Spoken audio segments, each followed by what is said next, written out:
네, 안녕하세요. 증권맨입니다. 금요일날 코스피는 0.68% 상승, 코스닥은 마이너스 0.24%로 하락 마감을 했는데, 이제 장중에는 좀 이렇게 안 좋은 모습을 보였었습니다. 코스피는 마이너스 1.5%까지 갔었고, 코스닥은 마이너스 이제 2.34%까지 떨어지면서, 야, 이거 이대로 추세를 깨나 싶을 만큼 굉장히 조금, 안 좋은 모습들을 보였으나, 오후장 들어가지고요.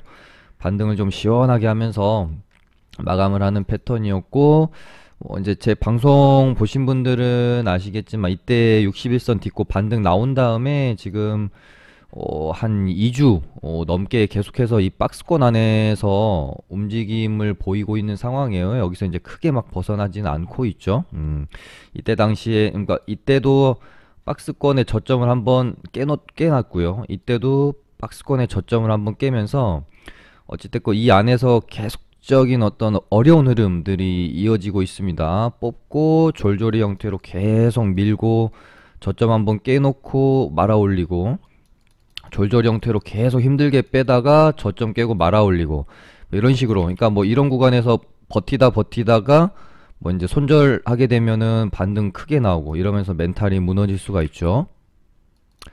어찌됐건 제가 이때 이제 반등 후에 이 박스권 흐름에서 그냥 종가상 950포인트 이탈 여부 정도만 좀 확인하면서, 그러니까 뭐 950을 이탈했다고 해서 완전히 추세가 깨졌다 이런 느낌이 아니라, 그냥 어찌됐건 우리가 이 추세 안에서 저 개인적으로는 시장이 여기서 이 상승 추세가 이렇게 꺾인다고 보고 있진 않습니다. 아직은 아니다. 더 상승 여력은 남아 있다라고 보고 있는데, 이제 단기적으로는 그래도 우리가 대응을 하면서 가야 되잖아요. 중장기 투자자가 아니니까. 그래서 굳이 이제 어떤 의미 있는 대응 포인트를 찾아보자면 한 950포인트 정도가 되지 않겠느냐. 그래서 저도 종가상 950을 이탈하게 되면 조금 리스크 관리를 해놓겠다, 그렇게 한번 말씀을 드렸었고, 여기를 이제 920포인트를 이탈하게 되면 그때는 조금 리스크 관리를 많이 해놓을 필요가 있겠다 말씀드렸는데, 결국은 지금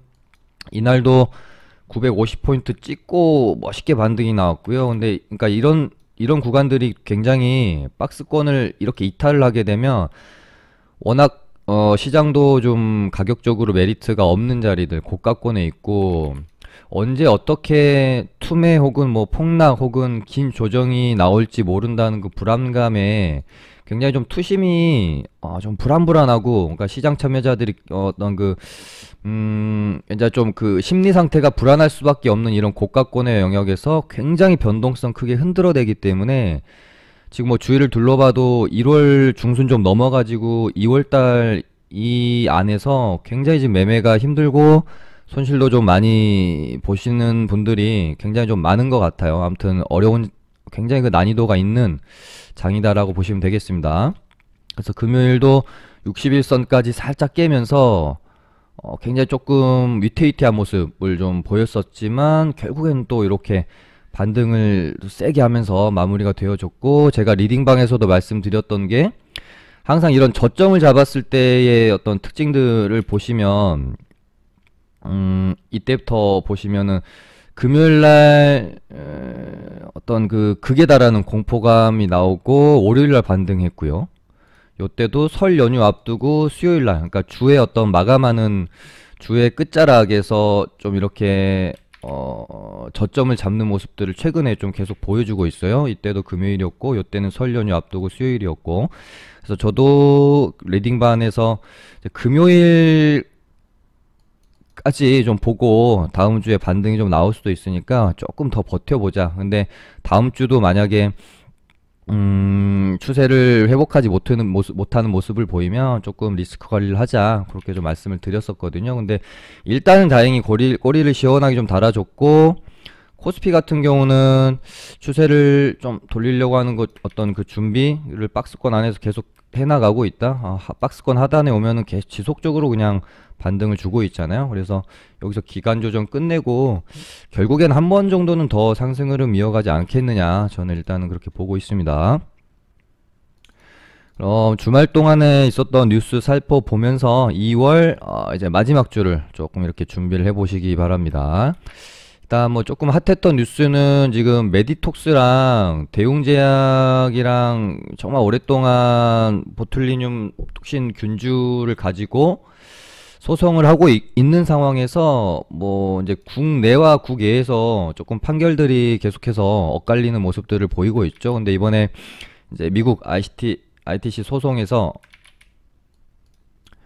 이제 대웅제약의 미국 파트너사라고 봐야 되겠죠. 이제 3자 합의를 좀 이뤄내면서 메디톡스에게는 일단은 호재로 좀 작용할 수 있는 뉴스가 좀 나왔다. 근데 이게 이제 뭐 뉴스 기사를 제대로 안 보면 조금 오해할 수 있는 부분이 지금 대웅제약이랑 합의를 한 것은 아닙니다. 대웅제약의 미국 파트너사랑 합의를 한 것이고요. 대웅제약과 메디톡스의 지금 국내 소송은 계속해서 진행이 될 걸로 보시면 될 것 같기 때문에 지금 대웅제약이랑 뭐 합의를 봤다. 요거는 조금 이제 오해일 수 있습니다. 그래서 내용을 좀 살펴보시면 지금 보툴리늄 톡신 미국 판권을 가지고 있는 엘러간이랑 나보타 미국 판권을 갖고 있는 에볼루스랑 3자 합의를 했고요. 에볼루스로부터 2년간 합의금 3,500만 달러를 이제 수령을 하게 되는 거고요. 그 다음에 에볼루스의 판매 금지 기간 동안 이제 판매했던 로열티를 엘러간이랑 메디톡스랑 나눠서 이제 수령을 하게 되고, 판매 금지 기간 이후로는 메디톡스가 단독으로 로열티를 수령하는 구조가 되겠습니다. 그리고 에볼루스의 보통주를 신주로 676만 주를 지금 액면가에 그냥 뭐 거의 그냥 헐값이라고 봐야 되겠죠. 취득을 좀 하게 되면서 2대 주주로 이제 등극을 하게 된다는 소식이기 때문에 일단 메디톡스의 뭐 주가만 봐도 최근에 굉장히 좀 회사 자체가 좀 어려웠죠. 이래저래 뭐 식약처에서도 계속해서 좀 좋은 어떤 피드백을 주지 않고 하면서 굉장히 어려웠는데, 메디톡스 입장에서는 어떤 주가도 너무나도 지금 바닥권에 있었고 굉장히 조금 터닝 할 수 있는 좋은 뉴스가 나오지 않았나 그렇게 생각을 하고 있고요. 반면에 이제 아무튼 메디톡스에는 무조건 호재가 맞고요. 이제 대웅제약 입장에서는 저는 이제 사실 예전에 메디톡스와 대웅제약의 이 어떤 그 소송 어떤 이슈로 항상 나올 때마다 이제 너무 민감하게 반응하는 경향이 있지 않았나. 메디톡스에게는 민감하게 반응해야 될 뉴스가 맞는데 대웅제약한테 사실 그 나보타가 차지하는 매출 비중이 한 5% 정도밖에 안 되거든요. 그래서 근데 너무 이제 시장에서는 이 뉴스를 좀 과하게 좀 다루는, 좀 이렇게 시세가 방영되는 측면이 있지 않나? 뭐 개인적으로는 좀 그렇게 좀 보고 있고, 최근에 어떤 이제 대웅제약 관련해가지고 메디톡스와의 이 이슈가 있을 때마다 제가 느끼는 바에서는 이 이슈가 대웅제약의 주가의 어떤 뭐 추세 자체를 상방으로 가져가거나 하방으로 돌리거나 하는 정도의 어떤 영향을 주는 뉴스는 아닌 것 같다. 다만 그때그때 뉴스가 있을 때마다 단기적으로 뭐 좀 수급 변동성이 생기거나 좀 뭐 이런 부분은 좀 있었던 것 같아요. 근데 어찌됐건 대웅제약이 지금 이 가격대에서 이렇게 시세를 냈던 부분도 이제 치료제로 시세를 냈던 부분이지, 뭐 요거 관련해 가지고는 뭐 시세에 반영이 된 부분이 전혀 없는 상황이었기 때문에 아주 그렇게 우리가 걱정할 만한 악재로 반영이 되기보다는 그냥 어떤 단기적인 변동성 잠깐 주고 뭐 얘가 원래 가려고 했던 주가 방향대로 가지 않겠느냐, 개인적으로는 그렇게 좀 보고 있습니다.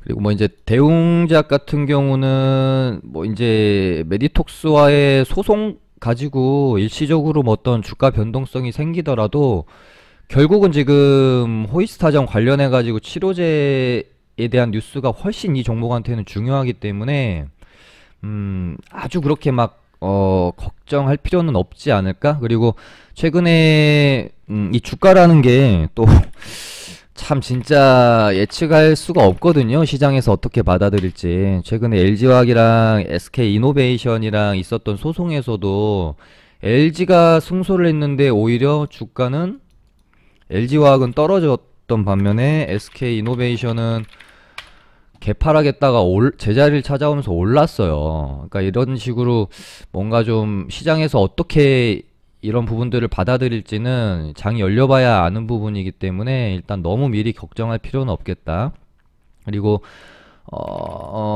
아싸리 시장에서는 계속해서 불확실성을 가지고 있던 부분이 해소돼 버리면은 뭐 차라리 그냥 합의가 되고 해소가 돼 버리면 그 부분을 차라리 호재로 뭐 받아들이는 경우도 있기 때문에 일단 조금 더 너무 걱정보다는 일단 시장을 차분히 좀 지켜보시면 좋을 것 같다라는 생각이 듭니다.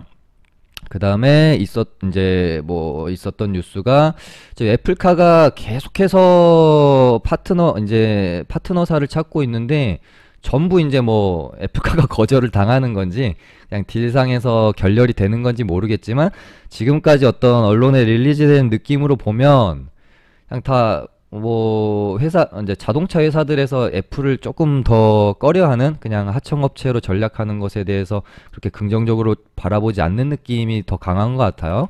그러다가 주말 동안에 이제 마그나가 다시 한번 애플카 파트너사로 좀 유력하게 거론이 되는 뉴스가 나왔는데 이제 이 마그나가 최근에 LG전자랑 같이 합작사를 설립을 하면서 LG전자랑 LG화학에 배터리를 납품하는 뭐 관련성 있는 업체들이 시세를 좀 많이 냈던 부분이 있어요. 그래서 이렇게 되면은 LG전자도 물론 봐야 되겠지만 LG전자는 뭐 방송에서 LG전자는 그냥 좋습니다. 그냥 너무너무 좋습니다. 그냥 뭔가 좀 뭐 모바일 사업 부분 정리하는 것부터 시작해서 뭐 가전 매출 부분도 그렇고 아무튼 굉장히 좀 좋다. 좀 중장기 투자로도 나쁘지 않다. 그렇게 좀 계속 방송에서 좀 말씀드렸었죠. 근데 또 이제 LG전자 자체적으로도 좋은 뉴스가 나왔고요.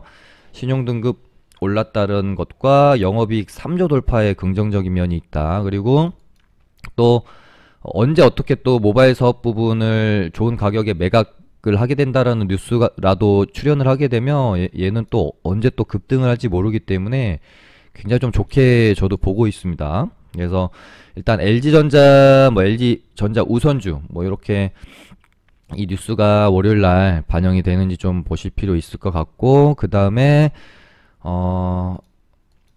LG화학 뭐 이제 납품 관련해 가지고 이제 2차전지 배터리 쪽으로 보면 되는 종목들 나인테크나 뭐 신성 델타테크, 그 다음에 3기도 있었고요.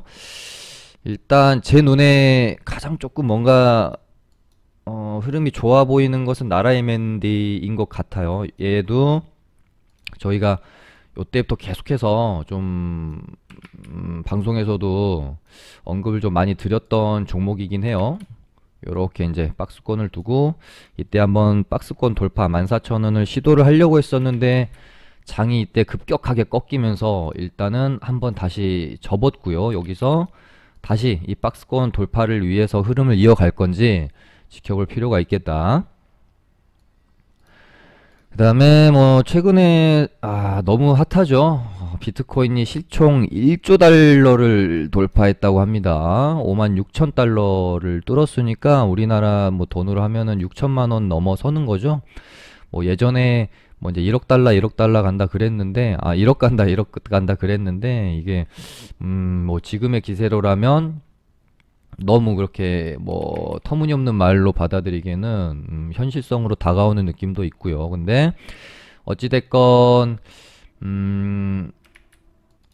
뭐 아무리 뭐 비트코인이라고 할지라도 최근에 호재가 많다고 할지라도요, 뭐 조정도 없이 막 이렇게 가기는, 혹시 뭐 1억까지 찍으러 간다고 하더라도 뭐 조정도 없이 막 이렇게 가기보다는 이 안에서 좋은 뉴스 나오면서 올랐다가 또 안 좋은 뉴스 나오면서 내렸다가 좋은 뉴스 나오면서 올랐다가 이러면서 이제 가더라도 갈 거기 때문에 너무 이제 뭐 이런 순간적인 호재와 악재에 민감하게 막 반응해가지고 우리가 뭐 부황부황한다라고 표현을 많이 하죠. 그럴 필요는 없을 것 같고요. 어쨌든 지금 이 비트코인의 이 기세를 어떤 이런 어떤 발언들만 가지고는 꺾기는 조금 힘들어 보여요. 그냥 단순한 어떤 조정이 나올 수는 있겠지만 어떤 예를 들어 뭐 옐런 재무장관이 실제로 정말 비트코인을 규제하는 뭔가 실질적인 행동이 나오면 이거는 조금 큰 조정을 줄 수 있는 악재가 될 수 있겠지만 일단은 뭐 주말 동안에 나온 부분은 그냥 어떤 발언 정도에 그치는 뉴스들, 뭐 빅쇼트 실존 투자자가 뭐 위험하다라고 했던 부분, 뭐 이 일론 머스크는 자기가 시세 다 만들어 놓고 이제 와서 또 비싸다고, 뭐 아무튼 요런 정도 뉴스가 있었는데 뭐 아주 뭐 시세를 꺾을 만한 그런 정도는 아닌 것 같고 당분간은 좀 더 이어지지 않을까. 아무튼 뭐 그렇게 보고 있고, 그리고 뭐 금요일날 유니온 머티리얼즈랑 유니온이 상한가를 갔죠. 유니온 머티리얼즈는 이등주가 되었고, 이제 히토류 관련주들이 미중 무역 분쟁에 대한 우려감이 재조명되면서 급등이 좀 나왔는데, 일단은 중국에서 히토류 생산을 늘리는 뭐 발표를 좀 하면서 약간 이제 이게 미국 쪽에다가 화해 제스처를 취하는 게 아니냐 뭐 이런 식의 뉴스 정도가 있었어요. 그러면은 이제 히토류 관련주한테는 악재가 될 수도 있겠죠. 근데 일단 이미 뭐 상한가도 좀 보내놨고, 워낙 얘네들도 한번 움직이면 끼가 워낙 좋은 친구들이라서 뭐 요 정도 뉴스에 뭐 완전히 뭐 이렇게 시세가 죽는다든지 이러지는 않을 것 같고요. 어찌됐건 제가 근데 이런 구간에서 나오는 상한가들은 제가 예전에 방송에서도 많이 언급을 드렸지만 이제 그러니까 한번 시세를 내고 재탕되는 재료가 이런 어떤 역배열권에서 이렇게 다시 시세가 시작될 때는 시작될 때 너무 섣불리 접근을 하지 마시고 역배열에서 나온 다음에 이런 식으로 이렇게 꺾이지 않는 모습을 확인하고 이렇게 버티면서 매물 소화하면서 추세를 돌리려는 의지가 확인되고 나서 접근해도 늦지 않다. 최근에 보시면 뭐 이런 TPC 같은 종목들 역배열권에서 이렇게 상한가가 출현을 했고, 이 상한가 이후에 이렇게 이제 무너지는 종목들도 엄청 많거든요. 이렇게 무너지지 않고 추세를 완만하게 이렇게 견고하게 매물 소화해 나가면서 돌리는 모습을 확인하면서 접근을 하는 게 좀 더 안전하다. 그렇게 좀 말씀을 드리고 싶습니다. 그리고 이제 히토류 관련 이 미중 무역 분쟁 이 히토류 관련주들은 사실 조금 너무 재탕된 느낌이 있어서 신선함은 조금 떨어지잖아요. 그러다 보니까 조금 더 뭔가 좀 완벽한 모습을 보일 때까지 기다리는 게 낫지 않겠나, 그렇게 좀 생각을 하고 있고요. 그 다음에 이제 삼성전자에서 로봇 TF팀을 신설을 한다라고 합니다. 그래서 이게 뭐 이제 최근에 로봇주들이 유진 로봇이 시세가 괜찮았죠.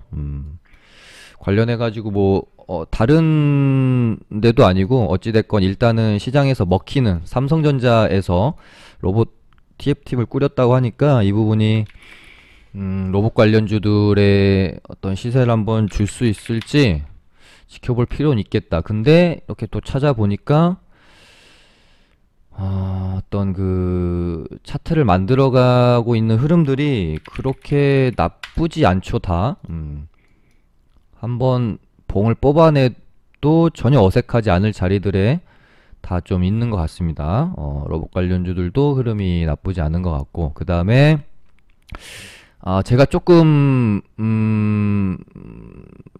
좋게 보고 있는 뉴스 중에 하나가 좀 나왔어요. 요것은 이제 주말 조금 전이었던가요? 저번 주 주중에 나왔던 뉴스이긴 했는데 주말에 다시 한번 조금 릴리즈가 되고 있었고, 애플에서 이제 폴더블 폰을 만들려고 준비를 하고 있죠. 그래서 뭐 삼성, LG 이쪽에다가 다 러브콜을 이제 했다라고 하고요. 지금 뭐 폴더블 폰이 만약에 상용화 되면은 뭐 2022년 혹은 23년 정도로 보고 있는데, 일단 삼성에서 지금 폴더블 폰을 만들고 사실 폴더블 폰 관련주들이 상당히 조금 좋지 않았어요. 흥행 면에서도 기대치를 충족하지 못하고 이러면서 폴더블 폰 관련주들이 정말 이번에 코로나 폭락장 이후에 IT 반도체 뭐 휴대폰 부품주 중에서 가장 소외받았던 테마가 어디냐고 하면 아마 폴더블 폰 관련주일지도 모른다고 할 만큼 굉장히 좀 소외를 많이 받았고 다른 뭐 섹터 테마들 100% 200%씩 오를 때 전혀 정말 바닥권에서 계속 이제 기고 있었던 그런 이제 종목들이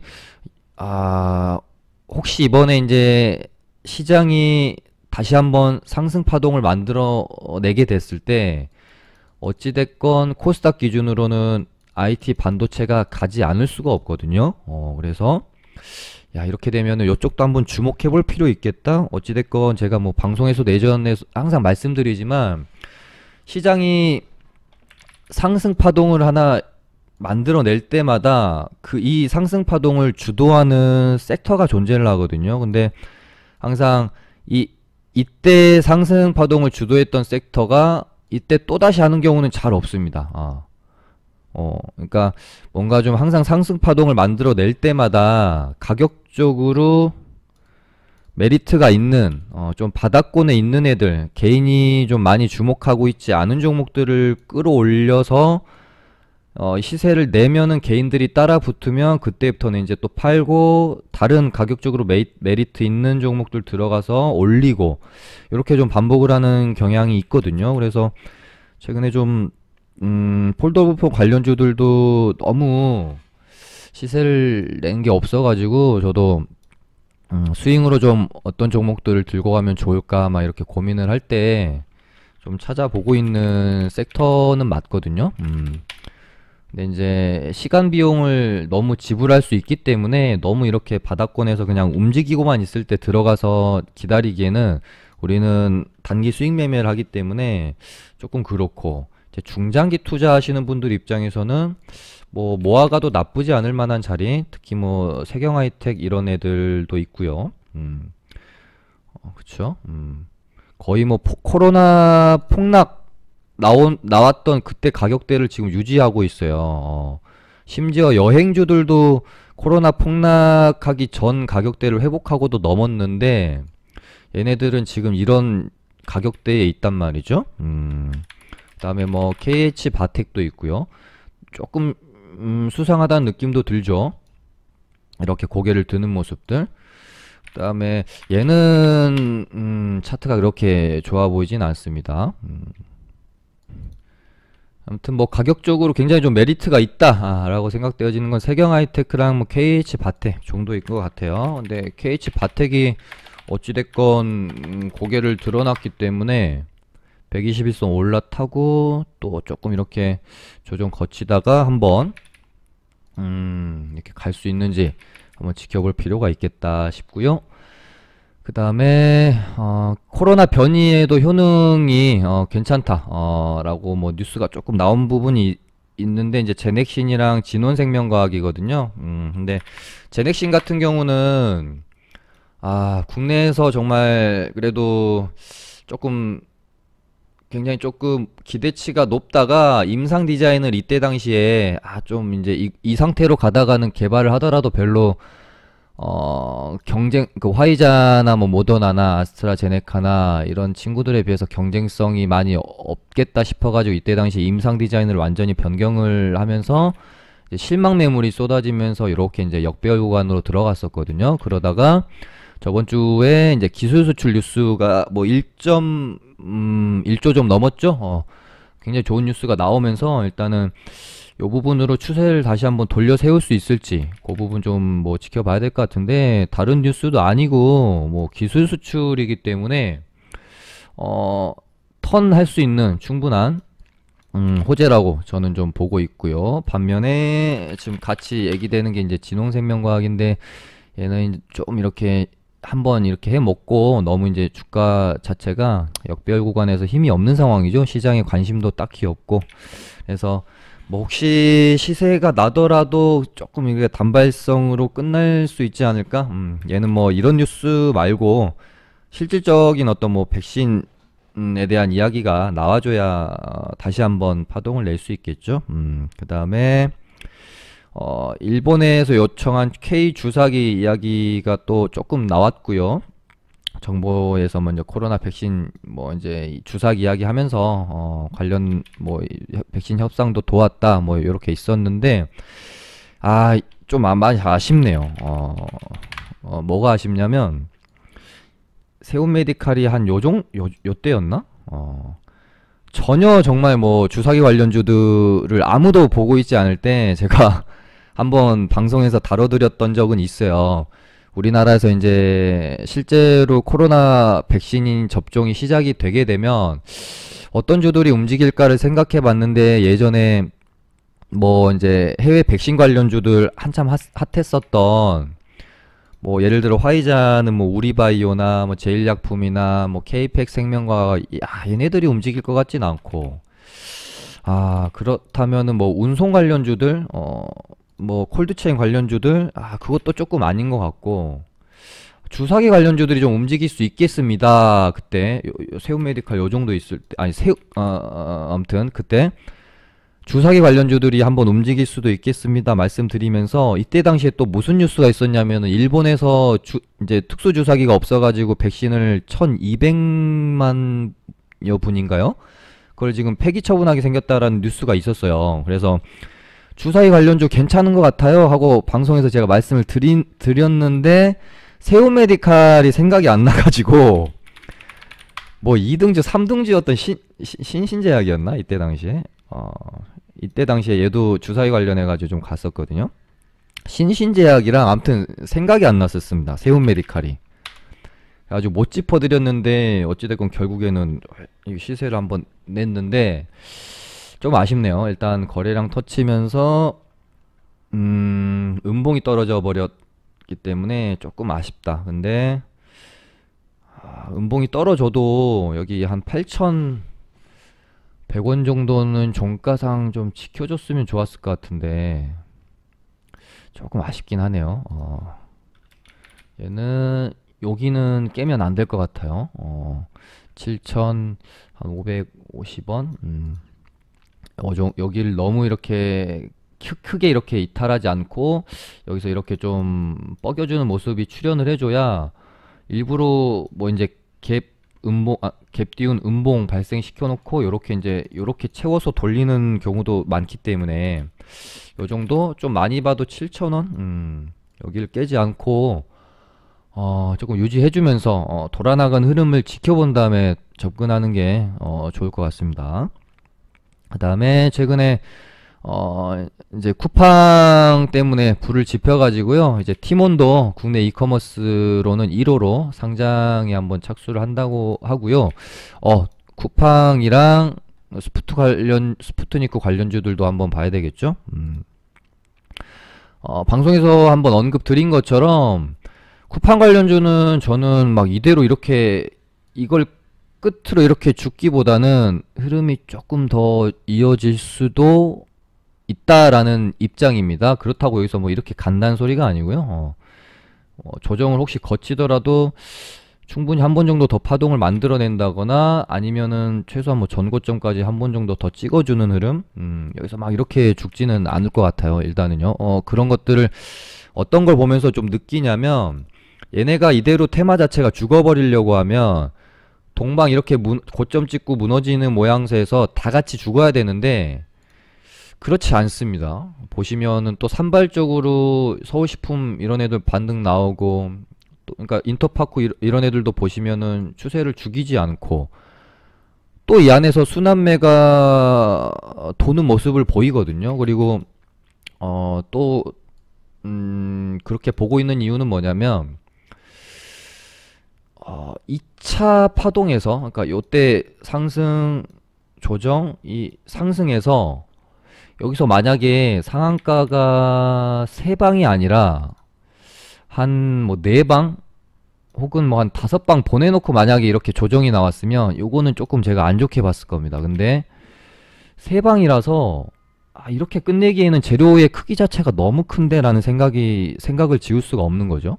그래서 조금 더 해먹으려고 이러나? 뭐 그런 생각 정도는 갖고 일단 좀 보고는 있지만 제가 항상 말씀드리는 것처럼 대장주 하세요. 대장주. 동방 일단은 그러니까 이 올라갈 때 말고 이렇게 눌릴 때는 대장주로 하셔야 됩니다. 그러다가 이제 동방이 너무 많이 오르면서 위험 종목이 됐기 때문에 동방이 조금 힘 죽을 때 완전히 대장이 바뀌는 모습을 확인하고 그때 가서 동방 말고 다른 이제 바뀌는 대장주로 매매를 하시는 게 좋고요. 동방이 어찌됐건 대장 역할을 하고 있을 때는 동방으로 매매를 해주시는 게 좋습니다. 그다음에 뭐 스푸트니크 뭐 관련주들은 뭐 요 정도 안에서 일단은 흐름을 뭐 올랐다 내렸다 하면서 좀 가져가지 않을까요? 그러다가 한 번 정도 더 가느냐 이렇게 그냥 죽느냐 그 차이가 되는데 뭐 개인적으로는 좀 최근에 있었던 뭐 한국파마의 급등 후에 한국파마보다는 조금 더 재료가 훨씬 더 좋기 때문에 여기서 이제 예를 들면 이런 거죠. 지금 이게 이트론이라고 가정을 하고 요렇게 가다가 이 정도에서 조금 더 이런 식으로 반등이 나왔다가 요렇게 가다가 요렇게 죽는 그림을 저는 일단은 머릿속으로 그리고 있습니다. 물론 앞으로 스푸트니크 관련해 가지고 뉴스가 어떻게 나오는지 또 봐야 되겠죠. 예를 들면은 스푸트니크를 막 뭐 미국이나 유럽이나 혹은 뭐 이제 국내도 그렇고요. 그래서 뭔가 지금보다 더 적극적으로 사용을 하고 뭐 실제 접종이 이루어지고 이렇게 되면 물론 재료는 더 계속해서 이어질 수 있겠지만 뭔가 좀 그냥 이대로 뭔가 이슈가 좀 죽는 느낌이 들면 그거에 따라 주가도 당연히 뭐 잘해봐야 전고점 정도 찍고 죽을 가능성이 높겠죠. 그래서 항상 저도 뭐 이런 차트를 놓고 이게 어떻게 갈지 예상을 어떻게 하겠습니까? 이 주식시장이라는 게 오늘은 안 좋게 봤는데 내일은 좋게 볼 수도 있고 오늘은 너무 좋게 봤는데 내일은 안 좋게 볼 수도 있는 거고요. 있는 거거든요. 그런 것들은 다 이제 뉴스가 어떻게 진행되느냐에 따라서 포지션을 달리해야 되는 부분이지 지금 이 상태를 놓고 어떻게 될지 알 수 있는 부분은 없어요. 그래서 뉴스가 그만큼 중요하다는 거고 매일매일 체크를 해야 되는 거고요. 그러니까 매일매일 나오는 그 뉴스의 진행 상황들을 보면서 얘가 시세를 더 갈 수 있을지 뭐 이대로 죽을지에 대해서 가늠을 하는 거거든요. 그래서 아무튼 뉴스 체크가 그만큼 중요하다는 거 좀 말씀드리고 싶고 오늘 좀 길게 가네요. 그 다음에 지금 메타버스 관련해 가지고 뉴스가 좀 있습니다. 이 메타버스가 가상 혹은 뭐 이제 추상이라는 영어 단어 메타랑 유니버스 합쳐진 단어여 가지고요. 이제 가상 현실 세계라고 보시면 될 것 같고 지금 미국에서는 10대들이 유튜브나 넷플릭스를 사용하는 시간보다 이 메타버스에 할애하는 시간이 점점 더 많아지고 있다고 합니다. 그래서 넷플릭스 CEO도 우리의 경쟁자는 디즈니 TV가 아니라 이 뭐 메타버스 관련된 앞으로에 나올 수많은 그런 어떤 뭐 플랫폼 혹은 그런 것들이 좀 될 것이다 라고 좀 말을 할 정도로 지금 굉장히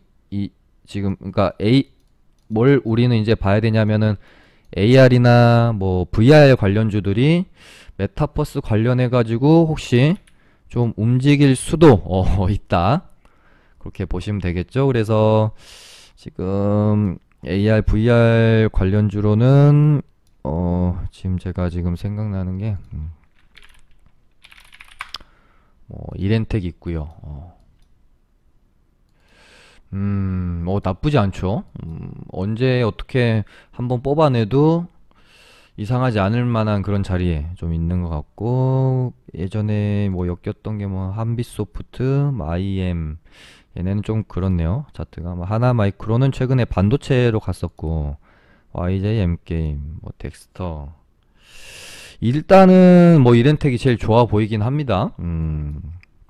요 부분도 한번 뭐 볼 필요 뭐 있을 것 같습니다. 그 다음에 소녀시대가 뭐 컴백 얘기가 나오고 있는데 뭐 이 부분을 저는 이제 어떤 측면에서 생각을 하냐면 엔터 3사 중에 JYP 같은 경우가 이때 당시에 있지가 일본에서 굉장히 좀 흥행에 성공하면서 시세를 엄청 냈었죠. 그 다음에 YG 엔터가 블랙핑크 모멘텀으로 시세를 한번 엄청 냈었죠. 근데 최근에 좀 SM만 뭔가 JYP나 YG에 비해서 조금 그 모멘텀이 없이 진행이 되었던 거는 좀 사실입니다. 그래서 뭔가 좀 그러니까 이런 식으로 뭔가 같은 업종에서 타 종목 대비 모멘텀의 부재로 그러니까 충분히 좋은 종목이고 갈 수 있는 종목인데 모멘텀이 없어서 바닥권에서 계속해서 어떤 이렇게 이제 짓눌려 있던 애들이 모멘텀이 딱 발생을 함과 동시에 뭔가 이렇게 좀 폭발하는 경향성이 있거든요. 그래서 물론 소녀시대가 컴백을 한다고 해서 얼마만큼 지금 시장에서 흥행을 할지에 따라서 달라지겠지만 정말 혹시라도 예전만큼의 어떤 그 퍼포먼스를 내게 된다라고 하면 충분히 SM의 주가를 다시 좀 견인할 수 있는 뭐 어떤 트리거 정도는 될 수도 있지 않을까라고 생각을 하면서 일단은 저도 바라보고는 있는 입장. 오늘 이렇게 해서 맞춰볼게요. 감사합니다.